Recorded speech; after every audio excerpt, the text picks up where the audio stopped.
அருவாள் மேல நின்று சாமி ஆடக்கூடிய ஒரு பக்தர். அவருக்கு வந்து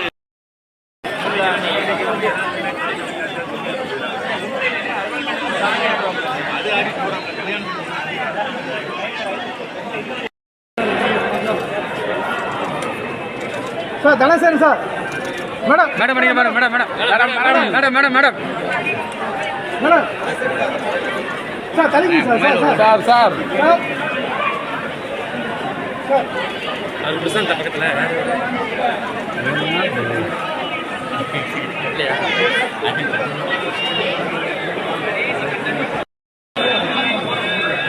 யாருங்க அது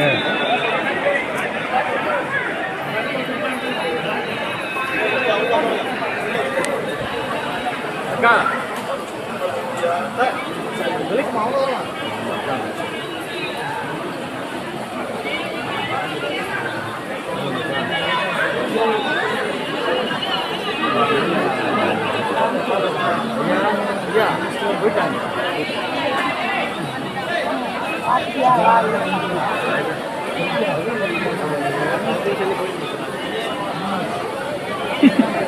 நீங்க ஹிஸ்டரி பார்த்தாலே தெரியும். ஃபர்ஸ்ட்ல பொண்ணு கொடுத்த மாமாவை சிஎம் ஆகணும்னு பலி கொடுத்துட்டார். அப்புறம் சிஎம் ஆக்குறேன்னு சொன்னா புரந்தேஸ்வரி ஹஸ்பண்டை இவரை சிஎம் ஆகுறதுக்கு பலி கொடுத்துட்டார். அதுக்கப்புறம் ஜூனியர் என்டிஆர் ஹரிகிருஷ்ணாவை எப்படி பலி கொடுத்தாரோ நீங்க பார்த்தீங்க. அதுக்கப்புறம் நான் வந்து கம்பைன் ஸ்டேட் இருந்தால் லைஃப்பில் சிஎம் ஆக முடியாதுன்னு நினைக்கும் போது ஸ்டேட்டை ரெண்டாக்கிட்டு சிஎம் ஆகிறதுக்காக ஜனங்களோட பவிஷ்யத்தோட எப்படி விளையாடிருக்காங்க நீங்கள் பார்த்துருக்கீங்க. இப்போ எலெக்ஷன்ஸில் நீங்கள் பார்த்துருப்பீங்க, எப்படியாவது ஆட்சிக்கு வரணும்னு எவ்வளோ பொய்யான ப்ராமிசஸ் எல்லாம் பண்ணியிருக்காங்க. இவிஎம்மில் எவ்வளோ மேனேஜ்மெண்ட் பண்ணிட்டு எப்படி வந்தாரோ எல்லாருக்கும் தெரியும்.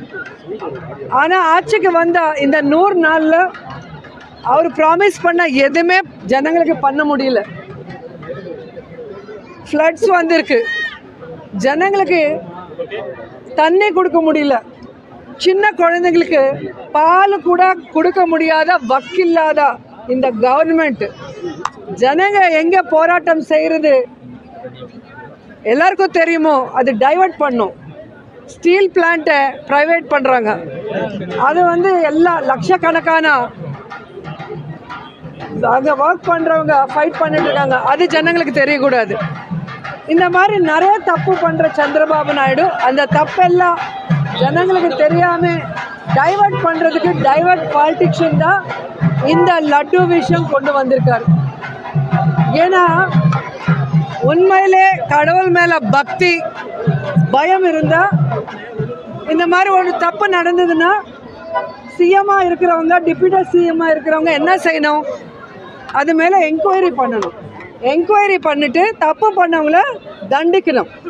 அப்படி இல்லாமல் அவங்களோட என்டிஏ கூட்டணி மீட்டிங் நடக்கும்போது இந்த மாதிரி ஒரு தப்பு நடந்தது, இந்த மாதிரி அனிமல் ஃபேட் இதில் மிக்ஸ் ஆகிருக்குன்னு சொல்லி அவர் பேசுனது, அந்த பேஸில் போய் உண்மையாக்குறதுக்காக அவர் வந்து ஒரு ரிப்போர்ட் கொண்டு வந்திருக்கார்.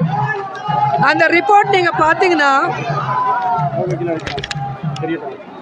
NDDB ரிப்போர்ட் இதில் கிளியராக இருக்கும்.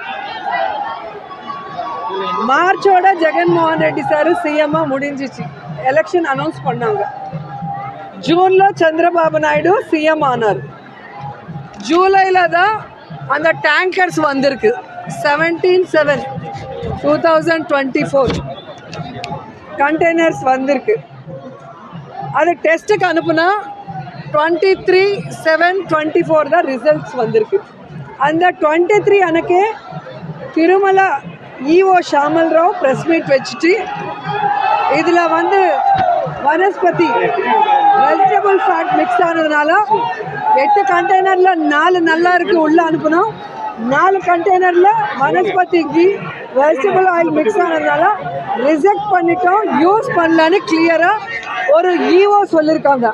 ஏன்னா டிடிடி வந்து இஓ கண்ட்ரோலில் இருக்கும். இஓவில் வந்து சேர்மன் கமிட்டி தான் அதில் வந்து மெயின் போர்ஷன், அதில் வந்து கவர்மெண்ட் இன்வால்மெண்ட் ஒன்றும் இருக்காது.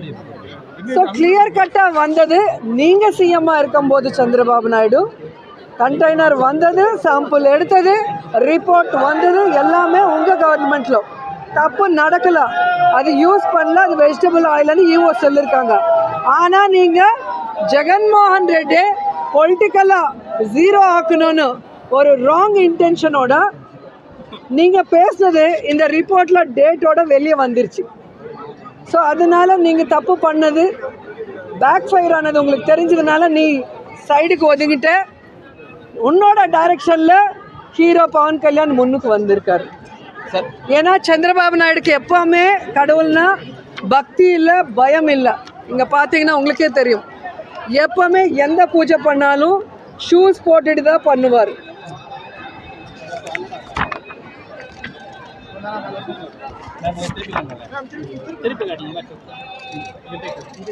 எந்த பூஜை பண்ணாலும் ஷூஸ் போட்டுட்டு தான் பண்ணுவார். நீங்க எந்த போட்டோ வேணாலும் பாருங்க, எந்த போட்டோ பார்த்தாலும் ஷூஸ். அவங்களுக்கு வந்து கடவுள்னா பக்தி இல்லை, பயம் இல்லை. ஸோ ஒரு வாட்டி உங்களுக்கே தெரியும், வெயில் கால மண்டபம் திருமலையில் அவர் டெஸ்ட்ராய் பண்ணுறதுனால அதே திருமலையில் பாம் பிளாஸ்ட் ஆயிருக்கு. ஸோ கடவுள் பனிஷ்மெண்ட் கொடுத்தார். ஆனாலும் புத்தி வராமல் மறுபடியும் தப்பு பண்ணிட்டு இருக்காரு. அவர் வந்து ஜெகன்மோகன் ரெட்டி டார்கெட் பண்ணுறேன்னு நினைக்கிறார். ஆனால் இன்னைக்கு வந்து ஆந்திராவில் மட்டும் இல்லை, இந்தியாவில் மட்டும் இல்லை, உலகம் முழுக்க வெங்கடேஸ்வர சுவாமியை பூஜை பண்ணுறவங்க, பக்தியோட அந்த லட்டுவை வந்து பிரசாதத்தை வந்து தம்ம அதிருஷ்டமாக நினச்சி சாப்பிட்றவங்கள வந்து ஒரு கன்ஃபியூஷனில் போட்டுட்டு இன்றைக்கி சாமி மேலே நம்பிக்கை போகிற அளவுக்கு சந்திரபாபு நாயுடு பண்ணுறாருன்னா, அந்த மாதிரி டட்டி பாலிடிக்ஸ் பண்ணுற பொலிட்டீஷியனை இது வரைக்கும் யாரும் பார்த்துருக்க முடியாது. இன்றைக்கி மறுபடியும் நான் கிளியராக சொல்கிறேன், அவங்க சொல்கிற ஒவ்வொன்றுமே பொய்யாக பேசுகிறாங்க. இன்றைக்கி அவரோட டைரக்ஷனில் பவன் கல்யாண் சொல்கிறாங்க, ஏன் நந்தினி நெய் யூஸ் பண்ணல, ஏன் கம்மி ரேட்டுக்கு நெய் யூஸ் பண்ணுறீங்கன்னு சொன்னீங்க. ஸோ நான் அதுக்கு தான் எல்லாமே கொண்டு வந்தேன். 2014 அக்டோபர்லேருந்து அவங்க ஆட்சிக்கு வந்தாங்க, 2014 to 19. அப்போ வந்து அந்த நந்தினி நெய் ஃபஸ்ட் டைம் 306க்கு வாங்கியிருக்காங்க. அதுக்கப்புறம் ஏன் கொடுக்கல 2015ல் வேறு ஆளுக்கு கம்மி ரேட்டுக்கு விற்றுருக்காங்க. ஸோ இது வந்து நீங்கள் உங்களுக்கு கொடுக்குற ஒவ்வொரு காப்பியும் நீங்கள் பார்த்துக்கோங்க. 2014 to 2024 வரைக்கும் டெண்டர் ப்ராசஸ் என்ன, எந்த மாதிரி L1 கொடுப்பாங்க டெண்டரு, அதில் என்ன டெண்டர் யாருக்கு L1 கொடுப்பாங்க, யார் வந்து நெய் எப்படி சர்ஃபரா பண்ணுவாங்க, அது எப்படி டெஸ்ட் பண்ணுவாங்க, டெஸ்ட் பண்ணி எப்படி அனுப்புவாங்க, டெஸ்ட்டில் சரியாக இல்லைன்னா எப்படி ரிஜெக்ட் பண்ணுவாங்க, எந்தெந்த கவர்மெண்ட்டில் எத்தனை வாட்டி ரிஜெக்ட் ஆகிருக்குன்னு இதில் கிளியராக இருக்குது.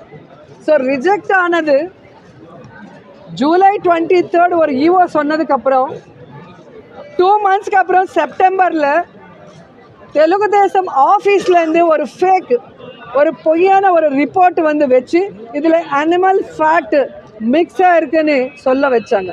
டிடிடியில் நடந்தால் டிடிடி ஈஓ கூட பேச சொல்லுங்கள். ஏன் டிடிபி ஆஃபீஸில் உங்கள் கட்சி பார்ட்டி ஆஃபீஸில் ஏன் வச்சுருக்கீங்க? ஃபஸ்ட்டு. ரெண்டாவது, ஒருவேளை அது நடந்தால் உங்கள் ஆட்சியில் தானே நடந்த மாதிரி. எந்த ஆட்சியில் நடந்தாலும் இப்போ நாங்கள் ஆட்சியில் இருந்தால் நீங்கள் ஒன்றும் பண்ண முடியாது, வெறும் அப்போசிஷனாக கத்த முடியும்.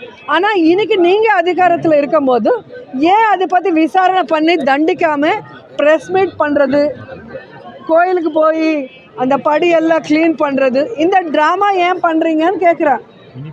இப்போது மேலேயும் உங்கள் கவர்மெண்ட் தான் இருக்குது, கீழேயும் உங்கள் கவர்மெண்ட் தான் இருக்குது.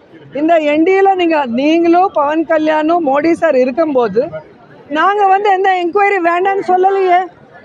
ஜெகன் சார் யாரை சேர்மனாக வச்சாங்களோ சுப்பாரெட்டி சார் கிளியராக சுப்ரீம் கோர்ட்டில் கேஸ் போட்டிருக்காங்க. இதை பற்றி விசாரணை பண்ணுங்க, குற்றவாளியை கண்டுபிடிங்க, அவங்களுக்கு வந்து தண்டனை கொடுங்க சொல்லி அவர் சொல்கிறாரு. சுப்பிரமணிய சுவாமி அவரும் கேஸ் போட்டிருக்காங்க. சிபிஐ என்கொயரி நாங்கள் கேட்டுட்ருக்கோம். இதெல்லாம் விட்டுட்டு சும்மா ப்ரெஸ் மீட்டு ட்ராமா இதெல்லாம் பண்ணிகிட்டே இருந்தால் இது என்ன பாலிட்டிக்ஸ்? ஸோ இது வரைக்கும் கேஸ்ட் பாலிடிக்ஸாக ப்ளே பண்ணிட்டு ஸ்டேட்டை நாஸ்தி பண்ணிட்டார். இப்போ வந்து மத பாலிடிக்ஸ் பண்ணுறாரு சந்திரபாபு நாயுடு. இது கரெக்ட் இல்லை. இது மீடியா கூட எக்ஸ்போஸ் பண்ணும். சந்திரபாபு நாயுடு பவன் கல்யாண் பண்ணுற டட்டி பாலிடிக்ஸை எக்ஸ்போஸ் பண்ணும். திருமலாவில் லட்டுவில் எந்த விதமான மிக்சிங் இல்லை, அது எல்லாரும் தெரிஞ்சுக்கணும். அண்ட் முக்கியமானது, சனாதன தர்மம்காக நாங்கள் ஃபைட் பண்ணுறோன்னு சொல்கிறவங்க சாமியை கும்பிட்றதில்ல, சாமியை நம்புறதில்ல. அவங்க பண்ணுற வேலைகளை பார்த்தாலே உங்களுக்கு தெரியும். பவன் கல்யாணோட அப்பா வந்து அவங்க பாட்டி விளக்கு ஏற்றுனா அவங்க அப்பா அந்த விளக்கில், சாமிக்கு ஏற்றின விளக்கில் சிகரெட் பிடிப்பாருன்னு பவன் கல்யாண் ஒரு இன்டர்வியூவில் சொல்லியிருக்காங்க. அவங்க பிரதர் அண்ணா நாகபாபு கடவுளே இல்லை, இதெல்லாம் ட்ராஷு, கடவுள் ஒரு பற்றி கேவலமாக பேசியிருக்காங்க. அவரோட ட்வீட்டு பார்க்கலாம், அவரோட வீடியோ நீங்கள் அடித்தாலும் யூடியூப்பில் கிடைக்கும். இதே பவன் கல்யாண் என் பொண்டாட்டி கிறிஸ்டியன், என் பசங்க பாப்டிசம் எடுத்திருக்காங்க, நான் கூட எடுத்திருக்குன்னு சொல்லிட்டு அவர் சொல்லியிருக்காரு. இப்போ சனாதன தர்மம்னு சொல்லி நாங்கள் ஏதோ தர்மத்தை வந்து ராங்காக பண்ணுறோம், அவங்க கரெக்டாக பண்ணுற மாதிரி பேசுகிறது எங்களுக்கு ஒன்றும் புரியல. எங்களுக்கு என்ன ஷாக்குன்னா, ஃபஸ்ட்டு ஒரு திருப்பதி பொண்ணா திருப்பதி மேலே இவ்வளோ பெரிய பழி போட்டுட்டு சாமியை வந்து ரோட்டுக்கு கொண்டு வந்துட்டாங்க. இந்த அவரோட பாலிடிக்ஸ், அவர் சர்வைவ் ஆகிறதுக்கு, அவர் பண்ண தப்பு எல்லாமே யாரும் பார்க்கக்கூடாது பேசக்கூடாதுங்கிறதுக்கு பண்ணிட்டாரு. இப்போ ஜனங்க வந்து திருமலை வந்தால் லட்டு வாங்கலாமா வேண்டாமா, இந்த லட்டுவில் கலந்துருக்கா கலக்கலையா, ஒரு கன்ஃபியூஷனில் இருக்கார். நார்த் இண்டியன்ஸு, சவுத் இந்தியாவில் கர்நாடகா, தமிழ்நாடு, இவங்க எல்லாம். ஆந்திராவில் யாரும் நம்ப போகிறது கிடையாது, தெலுங்கானாவில் யாரும் நம்ப மாட்டாங்க சந்திரபாபு நாயுடு. ஏன்னா அவரோட டட்டி பாலிடிக்ஸு கம்பைன்ட் ஸ்டேட்டில் பார்த்துருக்காங்க, டிவைட் ஆன ஸ்டேட்டில் கூட பார்த்துருக்காங்க.